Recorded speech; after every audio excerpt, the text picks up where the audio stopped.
So guys, নাদিন TV থেকে আমি সাংবাদিক বুলবুল খান। গত ইন্টারভিউতে আমি বিশ্বকাপের সবগুলো দল নিয়ে একটা ইন্টারভিউ নিয়েছিলাম তাদের কাছ থেকে। তাদের মনে কি ইচ্ছা আকাঙ্ক্ষা এগুলো জানতে চেয়েছিলাম। সো তারাও তাদের মনের যে অভিলাষা সেগুলো আমাদের কাছে ব্যক্ত করছে। এখন আমরা পাইছি আমাদের প্রথম রাউন্ড শেষে, এখন আমরা সুপার 8 টিমকে আমরা পাইছি। এখন আমরা দেখবো যে এই বিশ্বকাপের সম্বন্ধে সামনে সেমিফাইনাল আসতেছে, সেটা নিয়ে তাদের কি চিন্তা ভাবনা, তাদের প্ল্যান, গেম প্ল্যানটা সম্বন্ধে আমরা একটু জানবো। সো এক এক করে আমরা সবাই ইন্টারভিউ নেব, এবং কারটা আপনাদের কাছে ভালো লাগবে বা ভালো লাগতেছে আপনারা আমাদেরকে এটা কমেন্ট বক্সে অবশ্যই জানাবেন। So let's get started. So guys, আমার আমার পিছনে রয়েছে সমস্ত দলের ক্যাপ্টেন, এবং আমি তাদেরকে এক এক করে ডাক দিব এবং তাদের থেকে আমি কিছু জানার ট্রাই করবো, তাদের গেম প্ল্যান সম্বন্ধে, তাদের প্ল্যান সম্বন্ধে সবকিছু আমরা জানার ট্রাই করবো। সো ফার্স্ট অফ অল আমাদের কাছে আছে ইন্ডিয়া দলের ক্যাপ্টেন রোহিত শর্মা। সো আমি এখন রোহিত শর্মাকে একটু ডাকবো। সো রোহিত শর্মা, প্রথম রাউন্ড শেষ করে সুপার 8 শেষ করে আপনারা এখনো আনবিটেন আছেন, আপনাদের আনবিটেন স্ট্রাকটা এখনো পর্যন্ত আছে। সো আপনারা সব টিমকে হারাইছেন, এখন আপনারা সেমিফাইনালে উঠে গেছেন, আপনাদের প্রতিপক্ষ হচ্ছে ইংল্যান্ড। সো আপনাদের প্রতিপক্ষ ইংল্যান্ড, এবং আপনাদের সেমিফাইনালে কি কি গেম প্ল্যান আছে, বা আপনাদের এটা নিয়ে আপনাদের টিমমেটদের সাথে কি আলোচনা হয়, বা আপনার অনুভূতিটা কি সেমিফাইনালে উঠে, যদি আমাদের বলেন একটু। অডিয়েন্স মুখিয়ে আছে আপনাদের অ্যান্সার শোনার জন্য। আমাদের সাথে প্রথম রাউন্ড, দ্বিতীয় রাউন্ড, কোয়ার্টার ফাইনাল এসব যায় না। আমাদের সাথে যায় সেমিফাইনাল আর ফাইনাল। আপনি সেমিফাইনাল ফাইনালের কথা ইন্ডিকেট করলেন। So last year ODI world কাপে দেখলাম যে আপনারা অস্ট্রেলিয়ার সাথে ফাইনাল খেলছেন, বাট ওটার রেজাল্ট কি এটা তো সবাই জানে। সো এটার আপনার কাছে কি অ্যান্সার আছে? ভাই, আমি তো বলছি আমরা সেমিফাইনাল আর ফাইনাল খেলি, বাট এসবের রেজাল্ট আমাদের সাথে যায় না, বুঝছেন। আসলে গ্রুপ স্টেজ থেকে সেমিফাইনাল পর্যন্ত আইসিসি আমাদেরকে সন্তানের মতো লালন পালন করে, কিন্তু ফাইনাল উঠলে কেন জানি বেইমানি করে আইসিসি আমাদের সাথে। ও, বিষয়টা খুবই দুঃখজনক। আচ্ছা, তারপরও আমরা আপনাদের জন্য বেস্ট অফ লাক জানাই। আশা করি আপনারা কাপটা জিতবেন অনেক বছর পরে। Best of luck for you. Okay, thank you. এখন আমাদের সামনে আছে USA captain. So USA captain থেকে আমি জানার ট্রাই করব। তারা অলরেডি সুপার 8 থেকে এলিমিনেটেড হয়ে গেছে।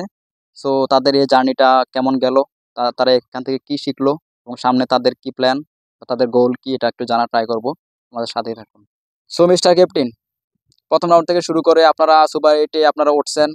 আপনাদের কেউ গণাতে ধরে না যে আপনারা সুপার 8-এ উঠবেন, তারপর আপনারা উঠে গেছেন, হয়তো ভাগ্যের কোনো হোক আর যেভাবে হোক। এখন ওঠার পরে আপনারা অলরেডি এলিমিনেটেড হয়ে গেছেন সুপার 8 থেকে, সেমিফাইনাল খেলা আর হচ্ছে না আপনাদের জন্য। সো এখান থেকে আপনারা কি শিখলেন, আপনাদের সামনে নেক্সট টার্গেট কি, যদি একটু বলেন। যাই হোক, আমরা এই পর্যন্ত আসছি বাংলাদেশ আর পাকিস্তানের জন্যই। তাদেরকে বলছি তারা যদি আমাদের সাথে হারে তাদেরকে আমরা কিছু দিশা দেব। ঠিক আছে, তাহলে আশা করি পরবর্তী বিশ্বকাপে আপনারা আসলে কোয়ালিফাই করে ফেলছেন। নেক্সট বিশ্বকাপের জন্য আপনার জন্য বেস্ট অফ লাক। ধন্যবাদ আপনাকে।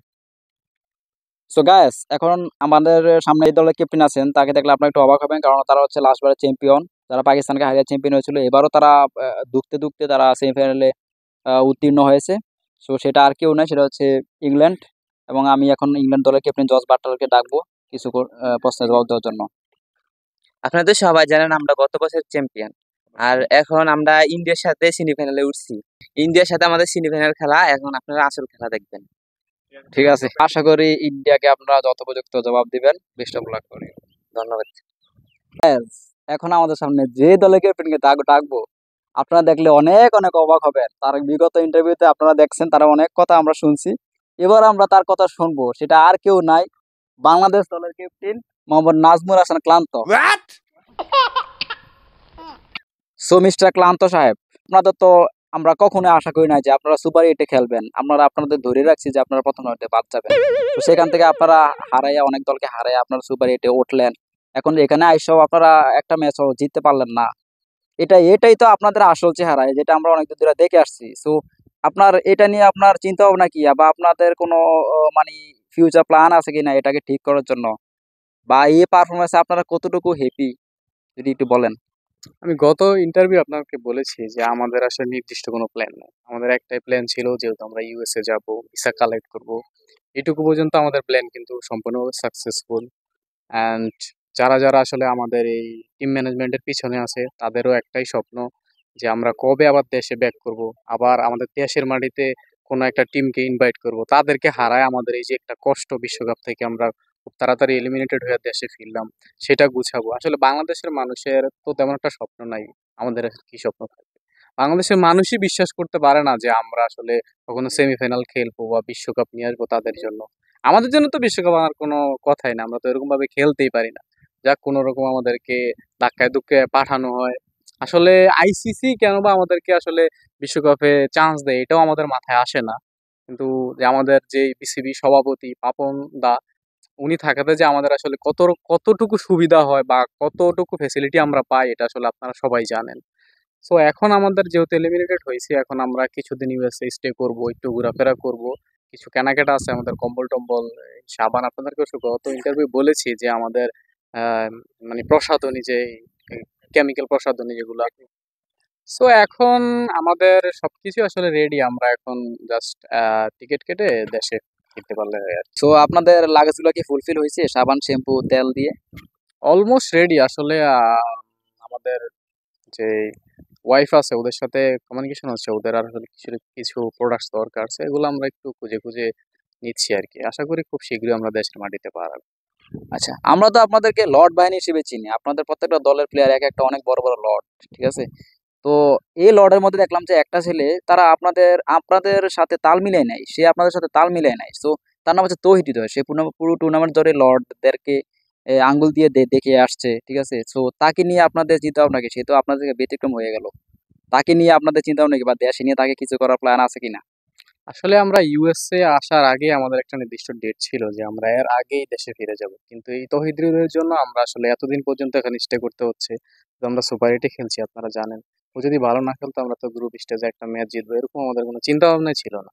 তো এটা নিয়ে আসলে বিসিবি থেকে ওকে অনেক চাপ দিচ্ছে যে কেন তুমি এত ভালো খেলছো। আসলে ও যেটা ভাবতেছে যে ভালো খেললে হয়তো টিমে থাকতে পারবে, কিন্তু ও তো জানে না। যেমন আমাকে দেখেন, লিটনকে দেখেন, সৌম্যকে দেখেন, ওরা কিন্তু ভালো ভালো খেলে কিন্তু টিমে নাই, ভালো খেলবার টিম থেকে বাদ করে যাবে। আসলে এই জিনিসটা ওর মাথায় এখনো ঢুকাইতে পারিনি। ওর জন্য সামনে অনেক বড় শাস্তি আশা করছি। ঠিক আছে, আমি বুঝতে পারছি যে আপনাদের মনে অনেক কষ্ট, আপনাদেরকে জোর করে খেলানো হচ্ছে, এটা আসলে ঠিক না, এটা অনেক বড় একটা অপরাধ। নিষ্পাপ শিশুদের প্রতি অপরাধ করা হলো, এটা একটা অবিচার করা। আশা করি এই অবিচার থেকে আপনারা শীঘ্রই মুক্তি পাবেন এবং সব ধরনের ইভেন্ট থেকে আপনারা বাদ যাবেন। আমরাও এটাই চাই আসলে। আমরা বিসিবি কে ডিরেক্ট বলেই দিছি যে আমরা আসলে কোনো টুর্নামেন্টে অংশগ্রহণ করতে চাই না, জাস্ট আপনারা টিম ইনভাইট করেন, আমরা মিরপুরে খেলবো আর আমাদেরকে টাকা দিবেন। এটাই আসলে আমাদের স্বপ্ন, এবং আশা করি আমাদের স্বপ্ন পূরণ হবে। ঠিক আছে, দোয়া করি আপনাদের স্বপ্ন অব্যাহত থাকুক, স্বপ্ন চলতে থাকুক। মিরপুর যে ধান খেতে আছে সেটার যে আপনাদের রেকর্ড সেটা অব্যাহত থাকুক। তো আপনার জন্য best of luck. Thank you. এখন আমাদের সামনে নিয়ে আসছি অস্ট্রেলিয়া দলের ক্যাপ্টেন, যারা হচ্ছে বিশ্বের অন্যতম একটা সেরা দল, টি-টোয়েন্টি বলেন আর ওয়ানডে বলেন সব ক্ষেত্রেই। সো এখন তারা অলরেডি সুপার এইট থেকে এলিমিনেটেড হয়ে গেছে। সেটার উপর ভিত্তি করে এখন আমি তাকে কিছু কোশ্চেন জিজ্ঞাসা করব, দেখি সে আমাদেরকে কি অ্যান্সার দেয়। সো মিস্টার মার্স, আপনারা 2022 টি-টোয়েন্টি ওয়ার্ল্ড চ্যাম্পিয়ন, কিন্তু এবার আপনারা সুপার এইট থেকেই বাদ হয়ে গেলেন। সেটা নিয়ে আপনারা কি আপসেট, নাকি আপনারা হ্যাপি, নাকি আপনাদের এখান থেকে কি শিখার কি আছে, বা আপনাদের প্ল্যান কি? আপনাদের ফিলিংসটা কি একটু বলেন। কোনো সমস্যা নাই। আমরা ইন্ডিয়ার একটু সুযোগ করে দিলাম যাতে ইন্ডিয়া যে ফাইনাল জিততে পারে, কাপ নিতে পারে তাদের দেশে, ঠিক আছে? আচ্ছা, আমি বুঝলাম না, সেমিফাইনালে 4টা টিম, সো এত টিম থাকতে ইন্ডিয়ার জন্য আপনাদের এত মায়া কেন? সবাই তো জানে না আমাদের ম্যাক্সিমাম প্লেয়ার আইপিএল খেলেছি। আইপিএল খেলতে খেলতে তাদের প্রতি একটা মায়া জন্মাইছে, এই মায়ার থেকে তাদেরকে একটু সুযোগ করে দিলাম আর কি। ও আচ্ছা, বুঝতে পারছি, আপনারা খুবই দয়াবান। আশা করি আপনাদের বন্ধুরা এবার কাপ জিততে পারবে। সো আপনার জন্য নেক্সট ওয়ার্ল্ড কাপের জন্য best of luck. Thank you. So guys, এখন আমি যে দলের ক্যাপ্টেনকে ডাকতে যাচ্ছি তারা হচ্ছে এই টুর্নামেন্টের সবচেয়ে ইমপ্রেসিভ একটা দল, যারা সবাইকে তাদের পারফরমেন্সের মাধ্যমে অবাক করছে, সবাইকেই আনন্দিত করছে। সো সেটা আর কেউ নয়, সেটা হচ্ছে আফগানিস্তান। এবং আফগানিস্তান দলের যে ক্যাপ্টেন আছে রাশিদ খান, তাকে আমি ডাকতেছি তাদের এই সাকসেসে তাদের অনুভূতি কি সেটা জানা ট্রাই করবো। সো আমাদের সঙ্গে সাথে থাকুন। সো মিস্টার রাশিদ খান, আহ, আমরা কখনো ভাবিনি যে আপনারা সেমিফাইনালে উঠবেন। আমরা হয়তো ভাবছি যে বড়জোর আপনারা সুপার এইট খেলবেন, বাট আপনারা যে সেমিফাইনালে উঠবেন এত বড় বড় দলকে হারিয়ে, সেটা আমরা কখনো আশা করিনি। যাই হোক, আপনাদের পারফরমেন্সে আমরা খুবই খুশি। সবাই আপনাদের পারফরমেন্সের প্রশংসা করতেছে। তো এটা নিয়ে আপনাদের অনুভূতিটা কেমন? আপনারা প্রথমবারের মতো সেমিফাইনালে খেলতেছেন, তো আপনাদের টিম পারফরমেন্সের উপর ভিত্তি করে আপনাদের অনুভূতি কেমন একটু যদি বলেন, অডিয়েন্স মুখিয়ে আছে আপনাদের শোনার জন্য। আপনারা সবাই জানেন যে আমাদের দেশটা যুদ্ধ বিধ্বস্ত দেশ, এবং আমরা ইকোনমিক্যালি এত ডেভেলপ না। আমাদের এইটুকু আসার পিছনে অনেক কষ্টের কথা আছে, অনেক ত্যাগ স্বীকার আছে। আমরা যেই পরিস্থিতি থেকে আসলে বিশ্বকাপ খেলতে আসছি, এই সময়ে বা এই পরিস্থিতি থেকে অন্য কোনো টিম এসে আসলে এতটুকু ভালো করবে এটা আশাই করা যায় না। আমাদের দেশের মানুষ এবং ওয়ার্ল্ডের অনেক মানুষ আমাদেরকে অনেক সাহায্য করেছে, আমাদের পাশে ছিল, সাপোর্ট করেছে। এই সাপোর্টই আসলে আমাদেরকে এতদূর আশা জাগাইছে, এতটুকু আসার। সো আমরা আসলে আমাদের যে টিমটা আছে, টিমটা আসলে খুবই অর্গানাইজড এবং সবাই খুব ভালো, নিজের থেকে অনেক ভালো ভালো পারফরমেন্স করতে চাচ্ছে, নিজেদের সবটুকু ঢেলে দিয়ে দেশের জন্য কোনো কিছু একটা করার একটা যে আকাঙ্ক্ষা, এরকম একটা কিছু করছে। এই জন্য আমরা আসলে আজকে সেমিফাইনাল খেলতেছি এবং আশা করি আমরা দেশের জন্য এই বিশ্বকাপটা আমাদের দেশে নিয়ে যেতে পারবো এবং আমাদের দেশের ইকোনমিক্যালি একটু হেল্প করতে পারবো। হ্যাঁ, আপনার কথার সাথে আমিও একমত। আমরাও দেখে আসছি যে আপনারা এই টুর্নামেন্টের সবচেয়ে ডেডিকেটিভ একটা টিম। আপনাদের টিম বন্ডিং বলেন, আপনাদের পারফরমেন্স বলেন, আপনারা সবাই সিরিয়াস খেলার মধ্যে এবং খেলার বাইরে, কোচিং স্টাফ থেকে শুরু করে সবাই। সো আপনারা এটা ডিজার্ভ করেন যে আপনারা সেমিফাইনাল খেলতেছেন। আশা করি আপনারা কাপ নেবেন।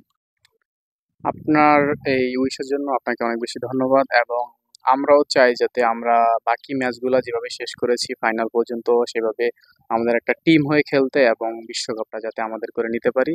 তার জন্য আপনার এবং দেশের সবার মানুষের দোয়া চাই, ভালোবাসা চাই। ঠিক আছে, best of luck for you. Thank you.